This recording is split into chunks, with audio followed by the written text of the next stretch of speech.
Fevers ఇలాంటివి ఉన్నప్పుడు కంపల్సరీగా బాయిల్డ్ పాలకూరనే తీసుకోవాలి. అంటే ఉడకబెట్టిన తర్వాత తిన్నట్లయితే దాంట్లో ఆక్సాలిక్ యాసిడ్ అనే పదార్థము బ్రేక్ అవుతుంది. దాని ద్వారా ఐరన్ అబ్జార్ప్షన్, కాల్షియం అబ్జార్ప్షన్ కూడా పెరుగుతా ఉంటుంది. దీంట్లో ముఖ్యంగా ఈ పాలకూర తీసుకుంటే దీంట్లో vitamin A, vitamin K, vitamin C ఎక్కువగా ఉంటాయి. వీటి వల్ల కూడా మన ఆహ్, నిద్ర లేమి ఉన్న వాళ్ళకైతే ఈ పాలకూర చాలా బాగా ఉపయోగపడుతుంది. ముఖ్యంగా ఎవరైతే షుగర్ సమస్యతో బాధపడుతున్నారో వాళ్ళలో ఆహ్, ఏ ఏమంటారంటే ఇన్సులిన్ రెసిస్టెన్స్ ఎక్కువగా ఉన్న వాళ్ళని అది తగ్గిస్తూ ఉంటుంది. ఈ పాలకూర తీసుకోవటం వల్ల.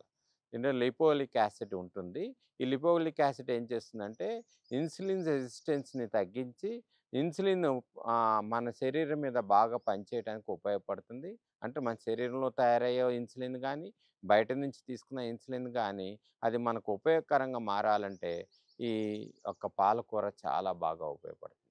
ఇంకా ముఖ్యంగా చెప్పాలంటే ఈ పాలకూర ఎవరికైతే అంటే ఉపయోగంగా ఉంటుంది కదా అని చెప్పేసి ప్రతిరోజు తీసుకున్నట్లయితే కొన్ని అనర్థాలు జరిగే అవకాశం ఉంది.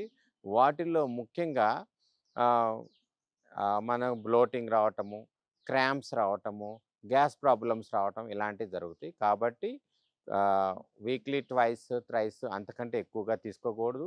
ఎక్కువ క్వాంటిటీ కూడా తీసుకోకుండా ఉంటే మంచిది. ఈ పాలకూర యాంటీ ఇన్‌ఫ్లమేటరీగా కూడా పనిచేస్తుంది. మన శరీరంలో ఎటువంటి ఇన్ఫెక్షన్స్ ఉన్నా గానీ, ఇన్‌ఫ్లమేషన్స్ ఉన్నా గానీ, లేతే స్వెల్లింగ్స్ ఇలాంటివి ఉన్నప్పుడు కూడా ఈ పాలకూర తీసుకున్నట్లయితే మనకు